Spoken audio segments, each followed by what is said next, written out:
Visually, the Sony Xperia Z3 Plus is almost the same as the Z3. Here it's the one on the right. The design is the same, so are its dimensions. Even the 5.2-inch display is the same size as last year. The few subtle changes include the removal of the docking connector on the left, and the micro USB port now features a capless design and sits easily accessible at the bottom. Another obvious change, the front-facing stereo speakers are now hidden away in the frame border. Unfortunately, they haven't gotten any louder. In our testing, their combined output only scored an average loudness rating, about the same as the Z3. At 6.9mm, the new Xperia Z3 Plus is also thinner, though we doubt that even seasoned Xperia Z3 users will notice the difference. One difference that you can readily feel, however, is that it's now lighter than its predecessor.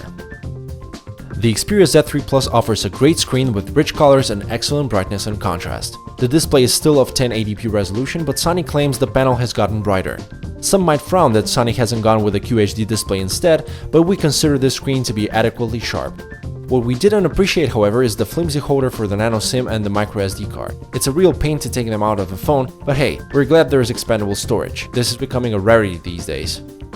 Much like its predecessors, the Xperia Z3 Plus offers a high resistance to the elements. The IP67 certification means the phone will happily withstand both water submersion and dust of any kind. We found that when wet, the Xperia Z3 Plus screen is more responsive than the Xperia Z3's. For the first time, we see a touchscreen phone which registers touches normally and remains completely usable even when there's water all over it. The Sony Xperia Z3 Plus ships with Android Lollipop, featuring the same UI we saw on the Xperia M4 Aqua.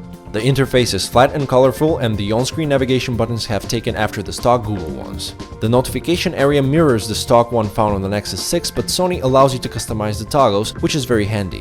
The task switcher is also the Lollipop card style one, but with the inclusion of Sony's small apps that run on top of the UI and can be dragged around as needed. All of Sony's multimedia apps utilize the company's contextual side menu drawers. It's a clever way of keeping the organizing options out of sight, and we really appreciate them. Sony's LifeLog app is something we also enjoyed using. Not only does it show your daily step count and expended calories, but it also goes further by recording your interaction with the smartphone itself. For instance, you can see how many minutes you've spent playing games, listening to music, or browsing the web. Arguably the most significant upgrade the Xperia Z3 Plus brings is the new Snapdragon 810 chipset. It sure keeps things running without a hitch, but it does heat up under considerable load. Our benchmarks showed comparable results to the ones by the other smartphones using the same chipset. If it wasn't for the more powerful Exynos chipset found in the Samsung Galaxy S6, the Xperia Z3 Plus would easily be one of the best phones we've tested. The battery capacity on the Z3 Plus has suffered slightly compared to the Xperia Z3 due to the slimming down process, but Sony still claims 2 days of battery life, though we hadn't had the chance to test that ourselves. There's also Quick Charge 2.0, which allows you to top up 60% of your battery capacity in just 30 minutes on a charger. One thing that hasn't changed compared to the Z3 is the main 20-megapixel camera. We like it that the camera lens still doesn't protrude despite the phone's profile being slightly slimmer now. It also still has the same f2.0 aperture to help in low light shots. Just like before, for low light photography, the camera can also make use of ISO 12800, which is indeed a rarity among smartphones, though would still take optical image stabilization over that. Camera modes on the Xperia Z3 Plus are plentiful, but to begin with you choose either Superior Auto or Manual mode. Superior Auto automatically recognizes the scene and adjusts the camera settings accordingly. It does a great job but produces 8-megapixel images from the 20-megapixel sensor. They have less noise and smaller file size, but we always felt we were missing the benefits of the full resolution. Manual mode, on the other hand, gives you just that, full 20-megapixel photos. You also gain the option to adjust exposure compensation and white balance, but you lose the automatic scene adjustment.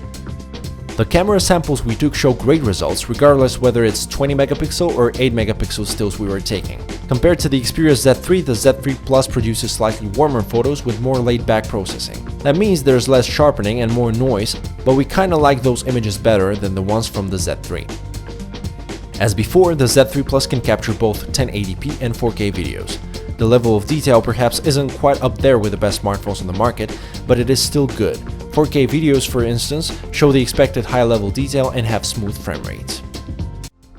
Now that Sony is almost ready to release the Xperia Z3 Plus, the crop of flagship phones in the first half of 2015 is all set. The Xperia Z3 Plus may not be a huge improvement over the Xperia Z3, and it may not offer a QHD screen, but the fast Snapdragon 810 chipset and the design improvements such as the capless USB port may be enough to hold fans over until the Xperia Z4 eventually arrives later this year. The Xperia Z3 Plus is also the go-to waterproof smartphone at the moment, as there is hardly any flagship competition right now. Adding to the water protection, the stereo speakers, the ample 1080p screen, the very good 20-megapixel camera, and the expandable storage all add up to shape what we would consider to be an excellent package. However, only time and pricing will tell whether the Z3 Plus can beat its menacing rivals,